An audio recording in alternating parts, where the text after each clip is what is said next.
Hey, welcome to another episode of Spill the Beans. Got my good buddy Darren Finan coming out today, who's a local real estate broker, investor, multifamily investor, owns a couple other businesses here in Charleston. He and I got hooked up, I don't know, maybe 6-12 months ago on social media through a mutual friend of ours. He joined our mastermind Legacy Boardroom, legacyboardroom.com if you're interested. Came out to the Austin event a few weeks back. We weren't able to connect one-on-one, but he reached out to me as soon as we got back, grabbed coffee, and the guy, he's so thoughtful in the way that wants to provide value for other people, and heard me on a Facebook Live, I don't know, 6 months ago, talking about how I want to learn how to kiteboard, and he actually bought me the kiteboarding apparatus, thousands of dollars, in order to provide value to me in a roundabout way, so that way we could spend some time together. Really, really thoughtful, resourceful, and you're gonna hear that whole story. But he's just a rock star human being. As good as he is at business, he's an even better human, and really appreciate him and appreciate all the wisdom that he's gonna be able to impart on you guys. So check out this episode, you're gonna love it. Tune in and meet my buddy Darren Finan.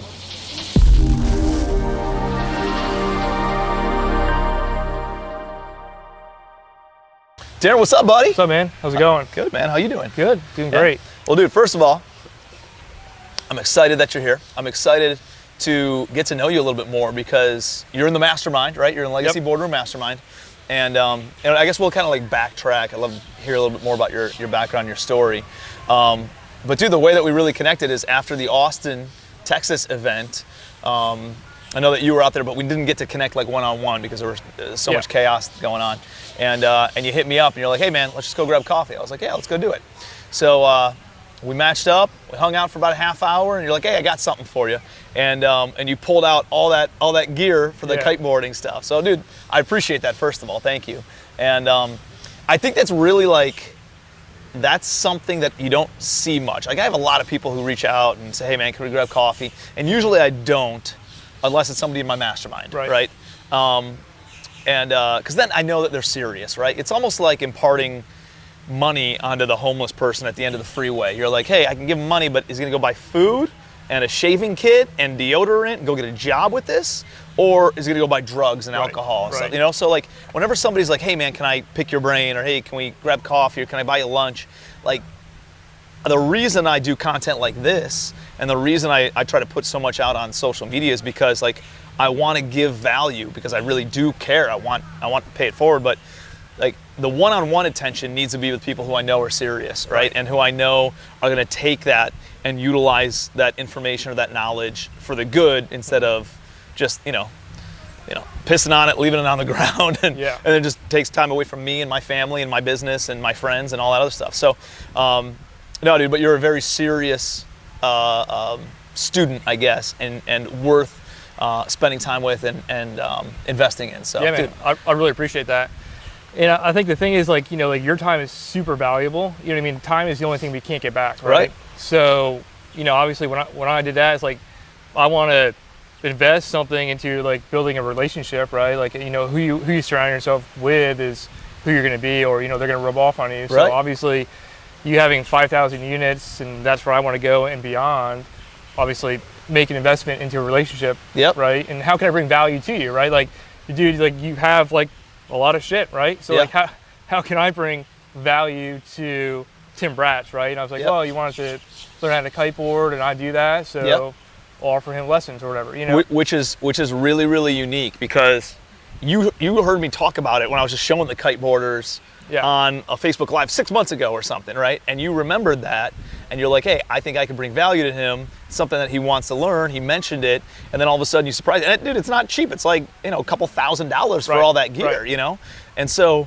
that's like, I recognize that. I appreciate that in a big way. And then not only that, but now we get to go and spend time together, right? Now we're going and hanging out, and we've been over at Sullivan's Island a couple times, getting the kite up, and I just started got in the water for the first time the other day, and like that's a cool piece, because we'll be able to develop that relationship over continued, and that's not just real estate we're talking about. Now we're talking about kiteboarding and life in general. So I just think it's a really a unique, cool way to provide value for somebody else, and at the same time, you know, deepen the relationship. So yeah, dude, absolutely. Super commendable. So tell me a little bit about, like, dude, how'd you get started in business? You got the brokerage right now, you're investing, you got some apartments, you got some good stuff going on. Obviously, we're all looking to level up and move forward. So tell me a little bit about, like, the background of how you got started in business, and then we'll talk about what you have going on now, and then we'll talk about what the future looks like.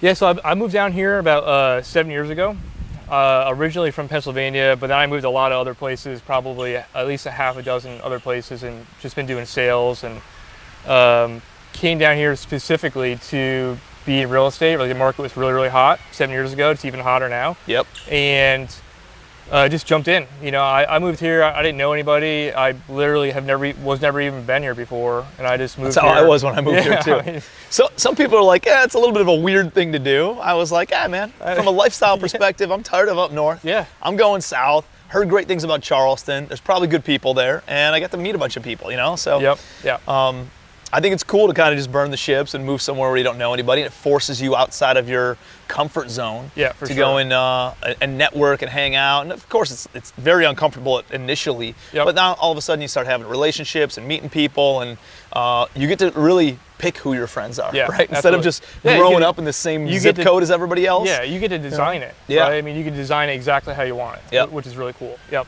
And so got into real estate. You know, what's funny is I specifically remember my first conversation with the team leader at Keller Williams, and I sat there in his office, and I was starting part-time because I didn't really have any money, and Carolina One wouldn't take me part-time, and so I went over there. Because you had a full-time job. Yeah. In order to keep the lights on. I need to pay bills, right?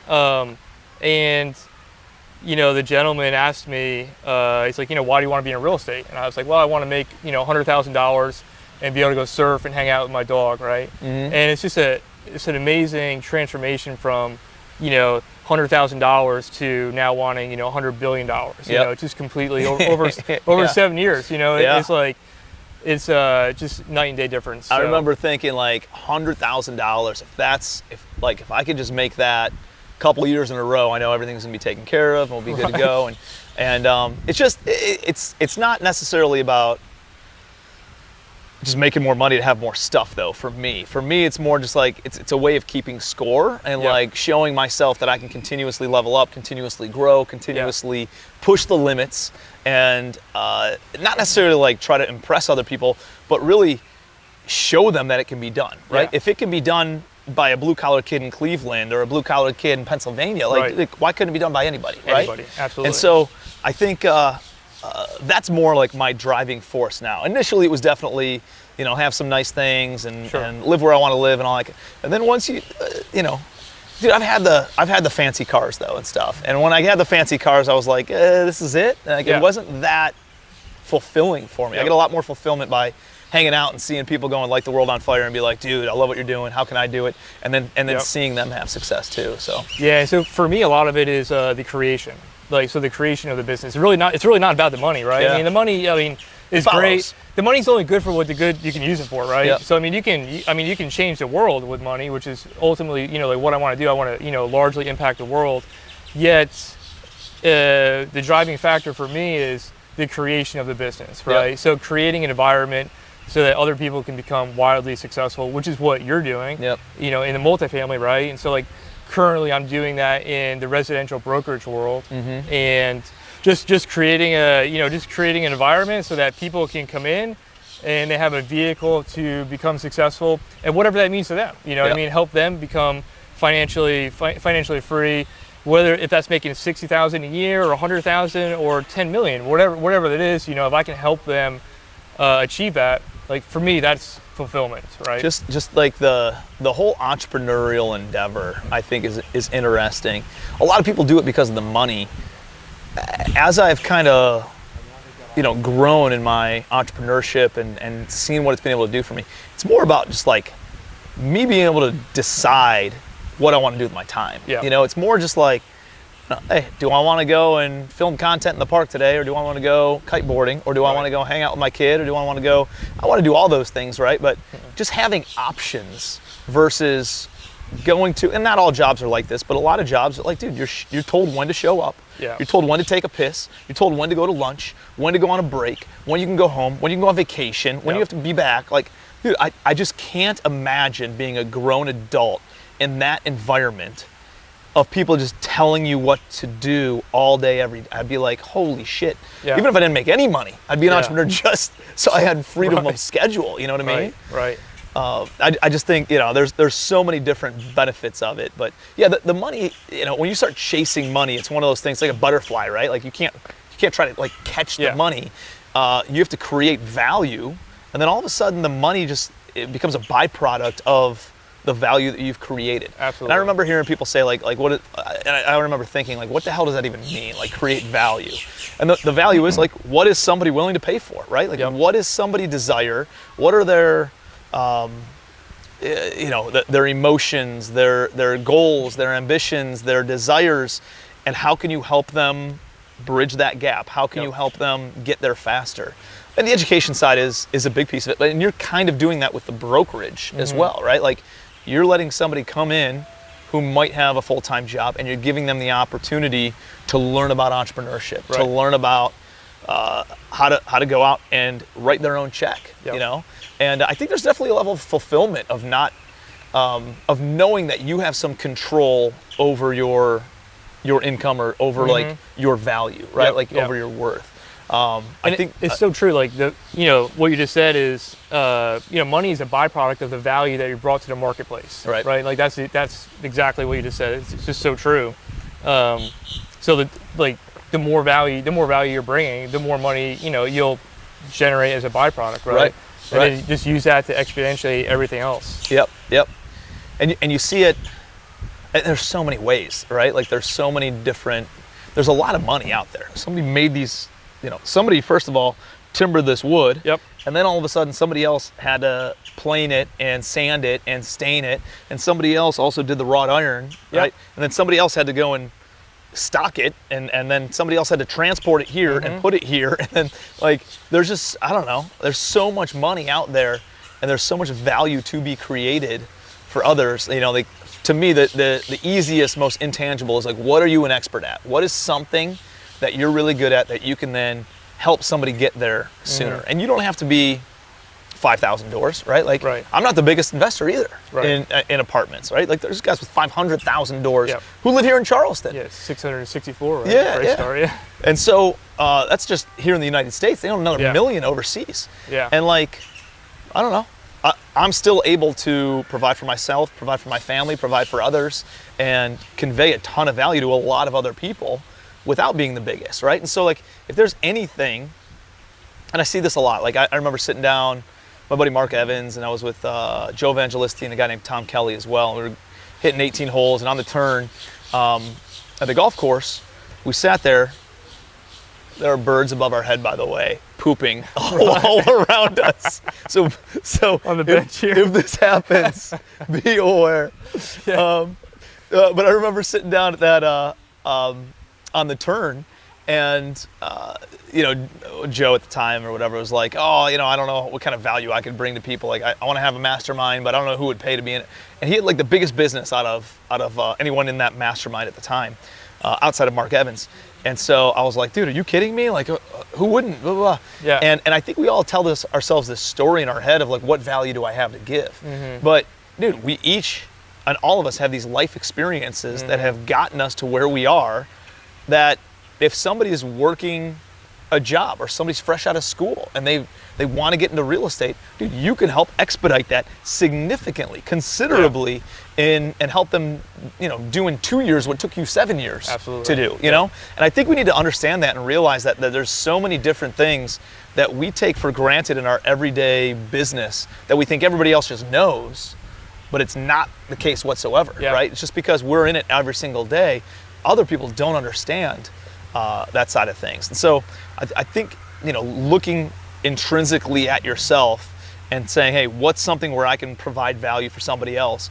And maybe it's not even a money thing. You from a kiteboarding perspective provided a ton of value to me. Right. And then I'm able to turn around, provide value to you, and all of a sudden it elevates both of us in things that are important to us. So it's it's an interesting dynamic, you know? So tell me more about, like, all right, so you come to Charleston, move in, you get going to the brokerage. Like, what did those first couple of years kind of look like? Yeah, so I mean, what did the transition look like from going from realtor into investor? Yeah, so you don't just start out with a brokerage. So you have to be licensed for 3 years and active, and then get your broker's license as an agent. Then you can become a broker. Yep, got it. And so really the turning point for me was we were at the team. So I built a team at Keller Williams, and some changes happened there, after maybe like 4 years. And that's when you start looking at, like, again, value, right? So we're paying, X amount of dollars to be there. Yep. And yet, I'm paying X amount of dollars a month for outside coaching, business coaching, that I'm not getting here or whatnot, And so then I decide, what are we getting for the money we're spending here, right? And, it came to a point where it didn't make sense anymore. Yep. Where, by leaving and starting the own brokerage, we were actually able to give the agents raises. Yeah. So they didn't have to pay into another organization anymore. It was just paying into the brokerage now. Yep. So that was really the deciding factor around that. It's just about value, and what we were getting for the money. We're paying a substantial amount of money to be there, and the printer, office space, I'm paying for all that too. So it's, like, what, if I'm not getting any kind of coaching here, it just doesn't make sense, right? Yeah. So that's what it was. So you said, hey, let me start my own brokerage. You grabbed a few agents, recruited some people over, and then you put together, like, kind of your own training, your own education, and then supported them. And because you didn't have all the overhead that the big name brokerage had, you were able to kind of take a lesser split, which means they made more money. Yeah. So how did the transition look as you were growing that side of things, where you're like, hey, you know what, I want to, like, own real estate too, not just broker it? Yeah, so the transition, I don't think are we ever done with the transition, right? Yeah, no, so, right. If I could just get to that one spot, I'd be all set. Dude, I've been telling myself that for 15 years, man. We actually have some really exciting stuff coming up that I've been doing. So, honestly, it's been about 2 years of the brokerage and just getting the systems and models in place to be able to scale it, right? So grow, I think I've heard you say this, but grow better before you grow bigger. Yep. So we've been doing that, and now we're in a position where we're able to, like, where the machine is built, and now you can bring the people in, right? Yep. So, like, that's where we're at right now. So we're at a turning point. It's a really, really exciting time. But going from that and then owning real estate, that's where, from other people in the area, where I've realized that, 90% of the world's wealth is made through real estate, right? It's not made through buying and selling real estate. It's made through owning and selling real estate, or owning and investing in real estate. And so, the amount of money that you can make, owning apartments, or, flipping houses, or doing wholesaling is substantially greater than being just a real estate agent here in Charleston. Yep. And so my idea was to build a vehicle that I can step away from, make a small percentage of money from, have everybody be successful and be happy, and like feel like I'm fulfilled by creating something where other people are happy. Yep. That fulfills me, and get my time back and some money, and go do other adventures, right? So multifamily, bigger multifamily stuff. Other businesses. There's a trucking company that I've been doing for a little while now that needs more of my attention, and who knows what else? Yeah. And so when did you invest in your first property?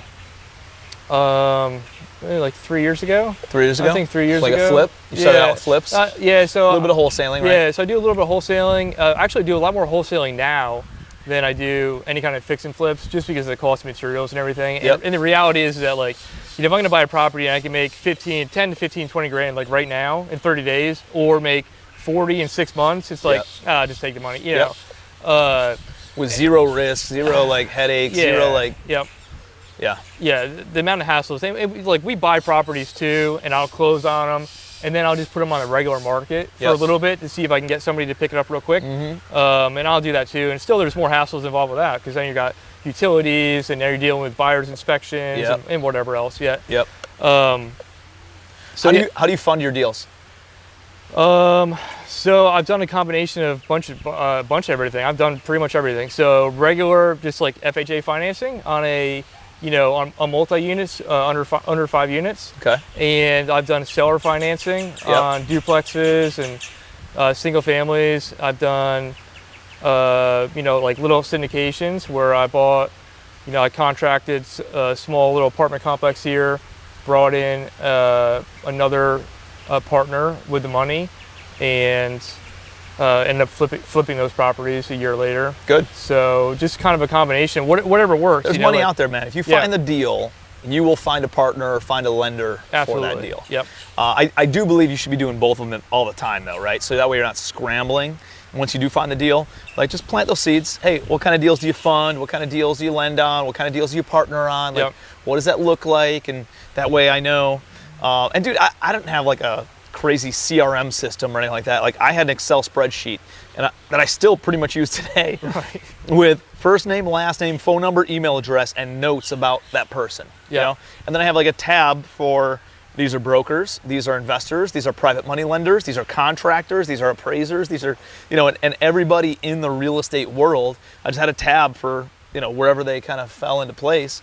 And that way I know, hey, if I need a contractor, let me go to the contractor tab. Oh, this guy, hey, he's good for, electric, or this guy's good for plumbing, or this guy can do kind of handyman work or whatever. And I kept it simple, man. I think a lot of people overly complicate things. I'm a big believer that, you want to set the right foundation before you really grow something, because as you grow, dude, a lot of those pain points and errors will amplify, and it'll be exacerbated by the growth. But at the same time, you don't want to be paralyzed. You don't need everything in place perfect before you start taking action and growing, because a lot of that stuff will just kind of get worked out as you do continue to build a business. So I think it's a combination and balance of doing both of those things all the time. It's good though, man. So tell me a little bit more about like your ambitions moving forward. So you got the trucking business, you got the brokerage business, you're investing in some stuff, wholesaling some stuff. You got a small apartment building, right? That did you guys sell that? Just sold it. Yeah, sold it. Just sold it, popped off multiple 6 figures in profit, right? And so that really kind of opens up your eyes. You're like, oh, I can do one apartment building and make 6 figures. And that was split between your money guy, right? Yeah. Yeah, we both walked away. And you guys both walked away with 6, right? Yeah. And so you're just like, oh, well, hey, there's some opportunity there. And we've done that on the wholesaling side a couple of times, too, which is kind of insane. That's wild. You know what I mean? 6 figures on a single deals. family? On a duplex and single family. Yeah. That's wild. Yeah, I mean, it's ridiculous. The amount of money, it's just like, so like that's really eye-opening, right? Yeah. To where in 30 days you can make 120K. Yeah. Just like that. And that goes back to the whole value proposition, right? Like the seller had a need, and it's not always about money, right? It's not always about getting the most money for their property. It's about having a solution provided to their problem. And that problem could be instant money. And say, hey, listen, I'm willing to take a haircut big time on this if you guys just get this thing off my plate, out of my life, close in 2 weeks, right?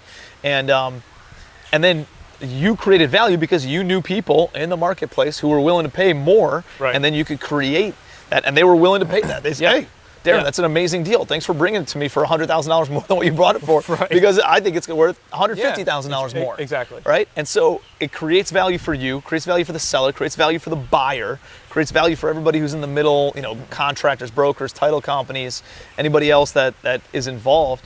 And dude, it's a great value proposition. I love wholesaling, and I love wholesaling not only single family, but you can do multifamily and apartment buildings as well. It's a little bit more nuanced once you get over like $1 million buildings and stuff, when people getting loans.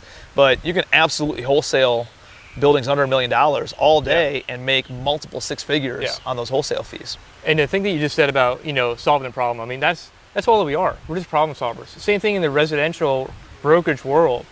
Like instead of like overcomplicating it with CRMs and all these other gadgets and everything. The buyer the buyer's problem is they need somewhere to live. That's it. You just find them the house. That's solving the problem. The details about the contract and inspections, that's all other stuff. You know what I mean? Don't worry about that in the beginning. It's literally just solving the problem. The same thing with like wholesaling, or I mean, like you said, like I had an example where, the seller wanted to get to X dollars and I just couldn't make sense of it, yet I could make sense of it if we did seller financing, and I can get them there by showing, hey, this is what you'll earn over the course of a couple of years, seller financing. This will get you to where you want to be. Does that make sense? And they just had this number And if I could show them a path to get there, they're okay with it, right? Yep. And then that works out better for me. I'm going through the exact same thing on the island I just made an offer on. And they're like, well, I don't want to take a haircut. Well, dude, if you sell or finance it and I'm paying you this much in interest over the next couple of years, you're getting all that money without any of the headaches. It's just done a little bit differently. It's done over time instead of all at once. And so we're going back and forth a little bit, but we're very, very close to cutting that deal. And they get to save huge on cap gains too, especially on that. Exactly. Yeah. Right. Yeah. And so, and it's all, like they bought it from a bank at the bottom of the market, you know, 11, 12 years ago. So it's like they have a lot of upside in this thing. And that's an issue for them. Yeah. So this way it gets trickled out over time, doesn't crush their taxes. But at the same time, you know, they're also just like, we'll take a haircut if you just pay us out in full. Right. And I have access to the money, so I'm thinking like maybe that's what I'll do. Yeah. You know, I can get a $500,000 discount on this thing if I could just bring all the money up front. Guess what? My money might cost me an extra $200,000 or $150,000 to $200,000, depending on if it's 6 to 12 months before I cash it back out.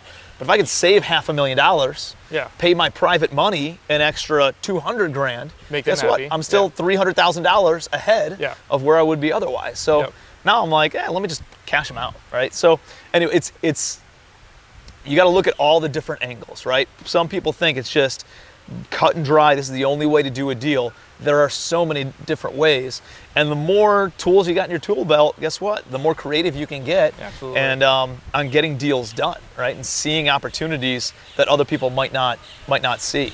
So, tell me why did you join Legacy Boardroom? Why did you join my mastermind, Legacy Boardroom?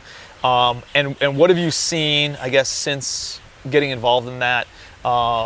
Like, what's been the biggest value, and what are some things that we can do better? Yeah, so I joined, I've been in coaching programs for probably the last 4 years. Always in residential real estate and either business development or something like that, which is, has been extremely, helpful. And so I want to get into the large multifamily business. And so I'm going to do coaching for it. Like, that's just how I know to do things now, Dude, you're going to pay for it one way or another. Right, man. exactly. You're going to pay for mistakes or mistakes, or you're going to pay for it in coaching. And the mistakes takes way more time, and it's way more pain and way more brain damage. Or you pay for the coaching, less time, less stress, less headaches. You get there so much faster. I love the mindset. That was a very, very difficult thing for me to like really absorb early on. But now, dude, I drop 6 figures a year on education and coaching and putting myself in the right rooms with the right people who have the insights, So you got that. You want to get in multifamily, looked for a coach. How do we get connected originally? I think probably through Caleb Pearson.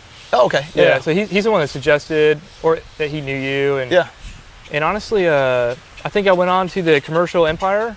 And I signed up, and then that's when the deal came across to be in the mastermind. And then I just pulled the trigger on it. So it fitted right, into where I wanted to be. And it's a lot of value for the price point. You know what I mean? Like value. It's great. No, I mean, it should be more, but I'm just like, more. I'm just like, I paid more for like business coaching. You know what I mean? And like this is going to make me like hundreds of millions of dollars, ridiculous. You know what I mean? So So what are some of the takeaways you've gotten out of that? I know you just came out to the Austin event. And, been in it for a few months. So like, what are some of the takeaways that you've gotten out of it so far? I think just not thinking big enough. I went to the Austin event and I felt like a goldfish in a sea of sharks, man. And I just realized that, which is really refreshing for me. Kind of being on my own with my own brokerage for a little while, I was kind of missing out on being around some higher end people. And going there, because you're the man. Everybody's coming to you, right? Like you're seen as the pinnacle of the company. And it's lonely at the top. You got to surround yourself with other people who are moving and shaking and have the same problems, dude. It's lonely, right? It's lonely running the business. Who can you have these conversations with if you're not in a group like that? You know? And so I just realized that, and just like just being humble enough to like, hey, like just shut up and listen here, and ask questions, you know. And it did, one of the biggest takeaways I got from the Austin event was just not thinking big enough. I sat next to I think the property manager that manages your properties, going from, 5 employees to 512 in 5 years. I'm just like, whoa, I'm thinking about going from a couple employees to 5 or 10. Yep. Yeah, this guy was thinking about going from 5 to 500. Yep. It's like, dude, I gotta reassess what I'm looking at here. Yeah.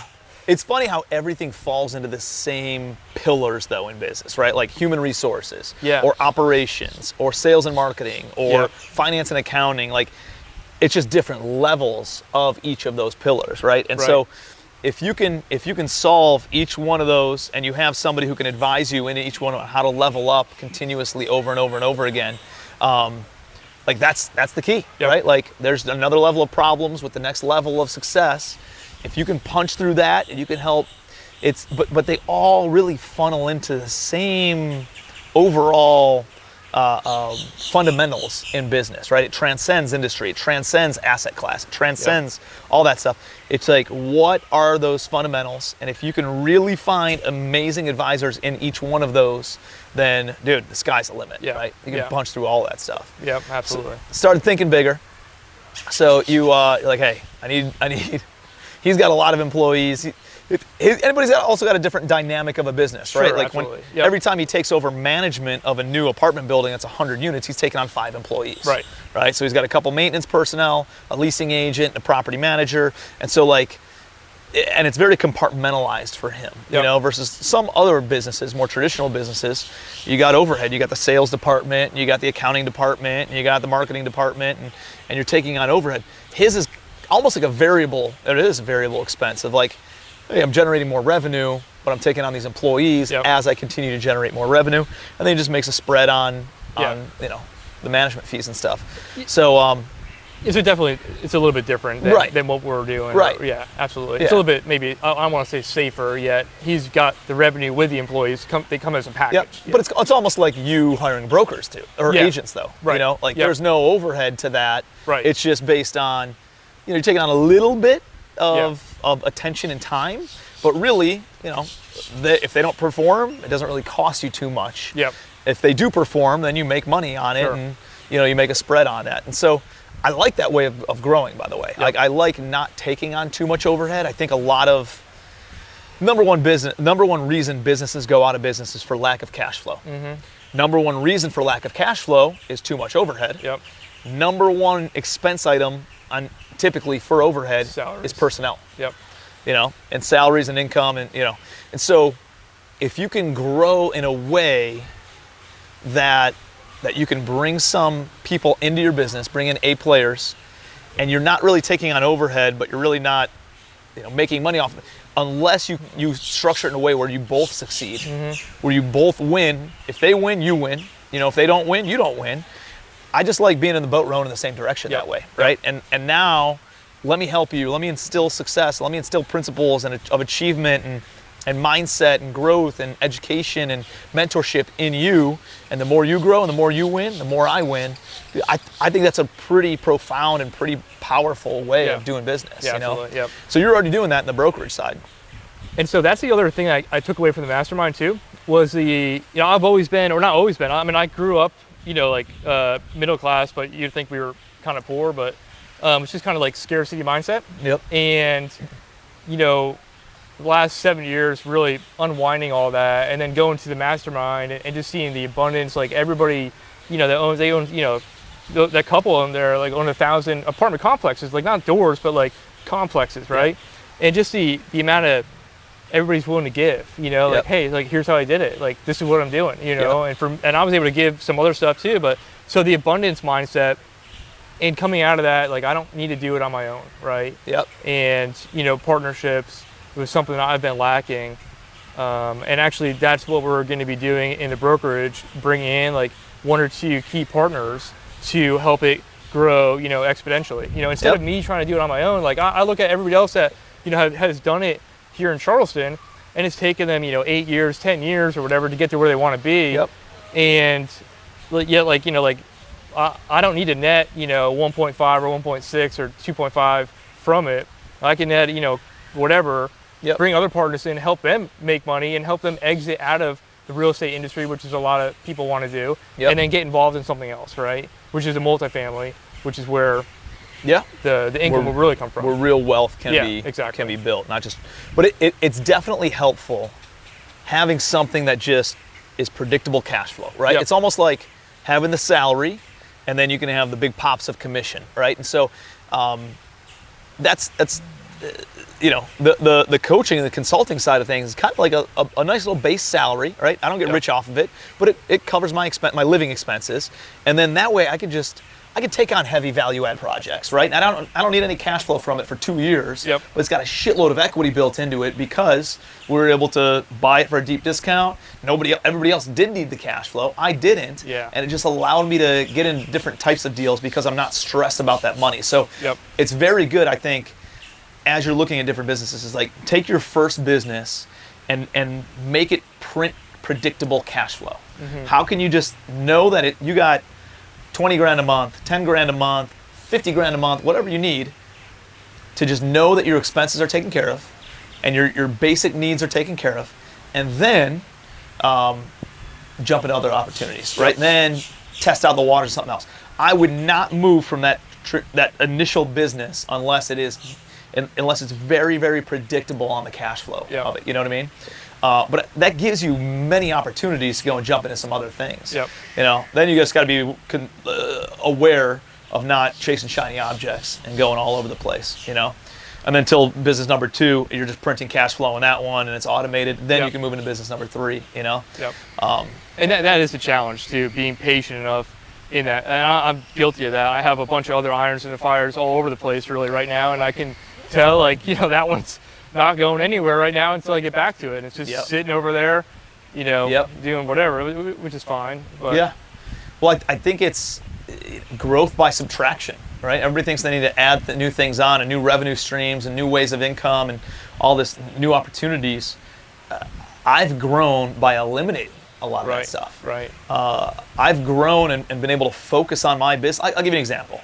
Got a really good buddy who I trust dearly and would love to endorse he does like the Amazon stores and the Walmart stores, right? And does a great job and crushes it and does really, really well with it. My limitation is that, and he's like, dude, with your influence, Tim, you could take this out to your market and you could crush. And I can probably make $500,000 in a webinar, you know? Yep. It's enticing, right? Like, who doesn't want $500,000 off of a webinar? And so, but I don't want it to be, my quandary with it is like, I don't want it to take me away from my expertise of being a real estate guy. And I don't want people to be like, Tim's chasing shiny objects. Yep. Although my brand is kind of cash flow, right? It's not necessarily just real estate. It's really cash flow, lifestyle, wealth building, entrepreneurship, personal development, lifestyle by design is really kind of but real estate just happens to be the vehicle that I'm in.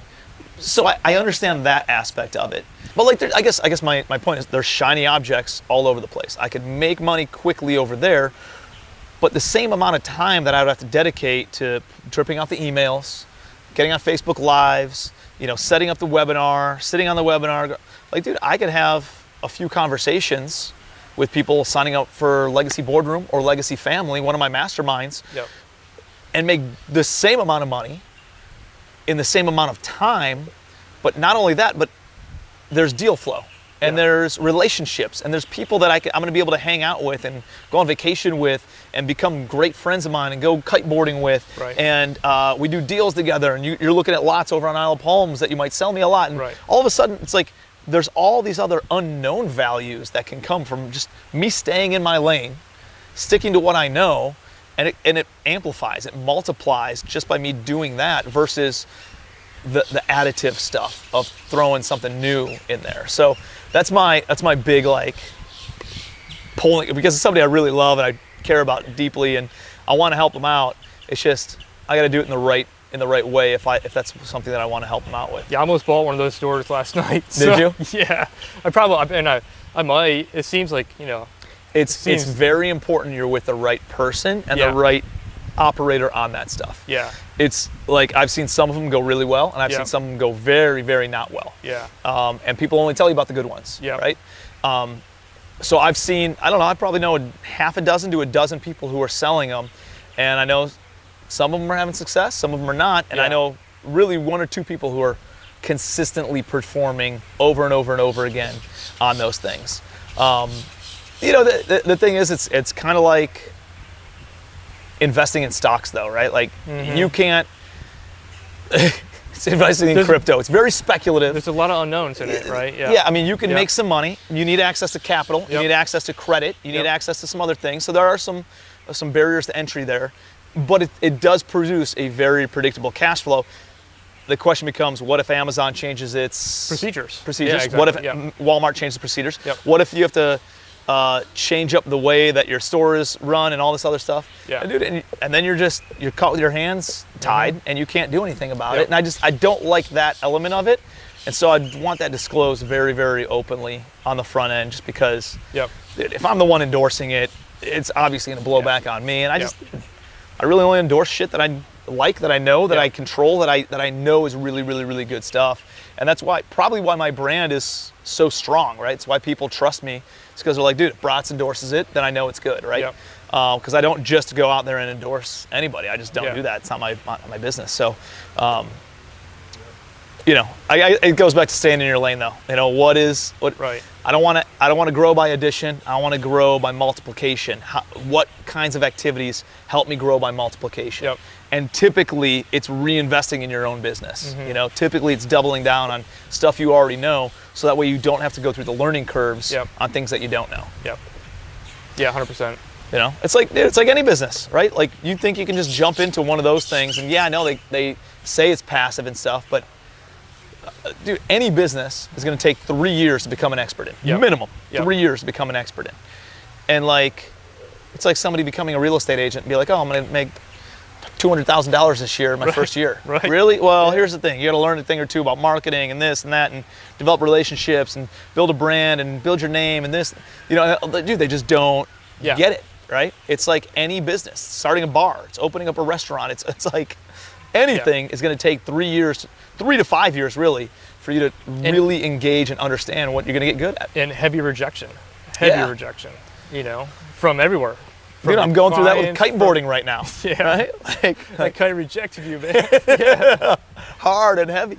But I know, I had another buddy who hit me up. He's like, hey, dude, I'm really big into jiu-jitsu, taekwondo, whatever, and hey, I'll buy you your first gi, which is like the uniform, and you can come have classes. I'm going to pay for your first, 3 months or whatever.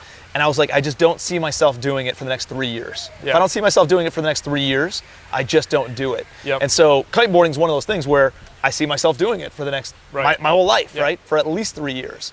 And that's something that I really, really wanted to get involved in. So like, that's really my barometer now. My barometer is, if I don't see myself doing it for 3 years, I don't even start doing it. If I can see myself doing it for at least 3 years, then I know it's something that I can get going on. So, what does the next 3 years look like for you, dude? So the next 3 years. So for me, rolling 12 months, I'll be completely out of production. From the brokerage. And over the next, after likely 6 months, so the beginning of this coming year, I'll be focused solely on bigger units. So 50, 60 units or more. Love it. And so honestly, that's the future. The future. Go ahead. Yeah, the future is buying multifamilies, building that trucking company up. I mean, we live in a port city. You know, it's a great idea. Yet obviously it takes some effort, and I didn't realize in the beginning, what it takes. I went out and bought some trucks. 3 years, man. Right? Get ready. But so I'll get that going, and then it's like what else after that? You know, I mean, whatever else is next. I mean, there's a lot of things that have become like really clear for me as far as my why over the last year with everything that's happened with COVID and shutdowns, and you start to really see how much you're not free. When other people are saying you can't do this now. Or wait a minute, so for me, and it's funny that you're buying that island, because that's on my list, because an island in a plane, it's not really the fact of having them. It's just the freedom. That because something happens here where we're at, which is the greatest country in the world right now. Yet, if they say you're not going outside anymore, I'm not okay with that. I've never been I dropped out. I dropped out of high school, so because I didn't want to do what I was told. Did you really? Yeah, I did. Yeah. So I just Yeah, I'm not good with that. So I need to have a, like the ultimate freedom for me is being able to go somewhere else, like come as you go, Dude, and that was a big, I mean, I'm not really necessarily like a survivalist or, end of the world zombie apocalypse guy. But guess what, dude? People aren't reasonable, right? Yep. Like people are psycho. Yep. Like the world shuts down, everybody goes towards toilet paper. Can you imagine this friggin' society going and storming the beaches of Normandy 70 years ago? Oh like, my God. It wouldn't happen, dude. No way. Like the most important thing to them is being able to wipe their ass comfortably. Honestly, I feel like that's people higher up playing an incredible joke on us. Somehow, it's like, that got in there and people got crazed about that. It amazes me, like survival instincts just don't exist. And people do crazy, stupid, moronic stuff. They don't think for themselves. What an embarrassment. It is. We really were during that time period to the rest of the world. They're looking at Americans like, what are you idiots doing? Yeah. Dude, it makes no sense. Yeah. So I was like, dude, it's not that I was concerned with COVID by any means. Yeah. I'm concerned about how people react to COVID. Yep. Because people are so out of it, and listen, man, there's some classes of people, and I don't want to get political or anything. Sure. There's classes of people that very much at risk and need to be concerned or whatever. But I was just like, dude, I don't like how the masses are responding to this. And so I wanted a mountain house with my own water supply, with my own, I can hunt on it. I can, hunt deer and turkey and whatever. And just like, I don't know, one road leading up to it. So that way I can, keep an eye out just in case any strangers come up. And then the island popped up and I was like, I can't not buy this island. Right. So, what's fascinating about all that though is that, at the Mastermind in Austin, right? So you have 200 plus people there. Yeah. Everybody's net worth $1 million or more. Yeah. Multiple multi-millions, right? Yeah. No masks. Yeah. It's, I don't know. I just found that very interesting. And I know some people who already had it, and so they weren't concerned. Other people had gotten vaccinated, whatever, so that wasn't a concern. And other people are just anti-establishment, right? So, it is what it is from that standpoint. But I just, what's fascinating is like when I got that mountain house, and I syndicated it, right? Like I put together, I got seller financing and I syndicated the down payment money and the renovation money from my buddies. I only needed 800 grand. Yeah. And so I held a webinar and I had, I don't know, 30 or 25 or something investors on there. 24 of them committed $100,000. Yeah. I could have raised $2.4 million on. I told everybody no because I only had 8 spots. But that shows you, and it wasn't only because it was a badass, beautiful home. There were some people who are like, dude, I just need like a retreat in case the world ends, right? Yeah. I think the island's going to be similar to that, where, hey, I don't think the world's going to end, but it's nice to have something that's out there, and I only just kind of know that I can go. It's got a moat around it, essentially, And we can fish, self-sustaining, like that's just nice to have that as an option with one of the assets that I'm invested in, know. So it's it's incredible how the dynamic has a little bit changed, and that's an actual conversation that I have with investors now. Yep. It's just fascinating how people think and how people work and what they're looking for, But yeah, I totally get like, hey, I need freedom, I need a boat, or I need an airplane, or I need a helicopter, I need an island or a mountain house or some sort of retreat where I control it, self-sustaining, have some place where we got animals or whatever, chickens laying eggs, whatever that ends up looking like. But no, that's cool, man. So the idea right now is, and I like what you've done with the brokerage. You're not like, hey, what do I need to do? It's like, who do I need to put in place to run this thing? Let it continue to kick off cash.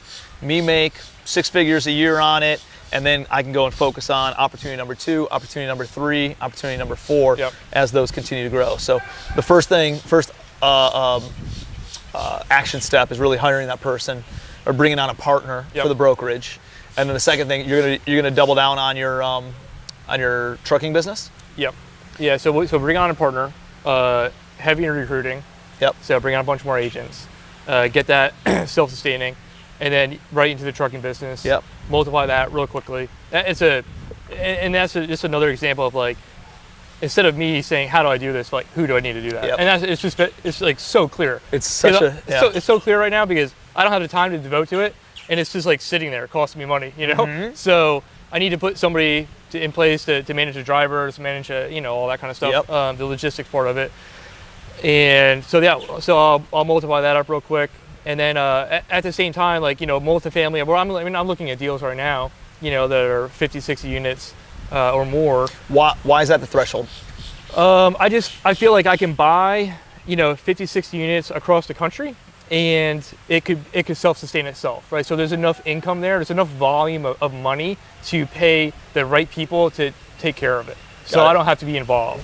I feel like anything less than that, I've got to be a lot more active in it, and I'm still going to be active in it regardless. Yet, and that's the biggest thing about the higher unit count too, versus a 2-unit or 4-unit or whatever. A 2-unit goes 1 unit goes vacant, and all of a sudden like that's half your income. You know what I mean? In a 60-unit, 1 unit goes, 5 units go vacant. Like who cares? Okay, whatever, fill up. It doesn't really matter. And then a 60-unit, just the percentage on your money might be less than it would be on a 2-unit or 4-unit if you're looking at percentages. Yet the volume of money is just so much greater. Exactly. And you can do so much more with it. You can just put the people in place to manage it. Yeah, I found that a lot of people go by the unit count, and I think there's a little bit of a confusion of like, hey, why do you need 100 units or bigger? And it's just easy to quantify a deal in that. Really, for me, it's based on the amount of revenue that it brings in, and does it justify the amount of revenue for flights and travel, due diligence, going across the country and all that kind of stuff, hotels as we're visiting the properties, and like, is it worth it in that capacity? Because like I know, like there's buildings in Miami that are 20 units, but they rent for $3,500 a month. Right. That's very different, or that's just as good as a 100-unit that rents for, what's $700 a month. Right. You know what I mean? Yep. So like, you can make it make sense and still justify having on-site personnel, on-site maintenance, on-site management with a 20 or 30 or 40 unit building if the rents are a little bit higher versus having a C or B minus class 100 or 150 unit apartment building. So I don't necessarily focus. The 100 units is like our threshold, just because it's like a quick, easy metric to tell people. But like here in Charleston, I'd buy anything with a loan amount over $1 million.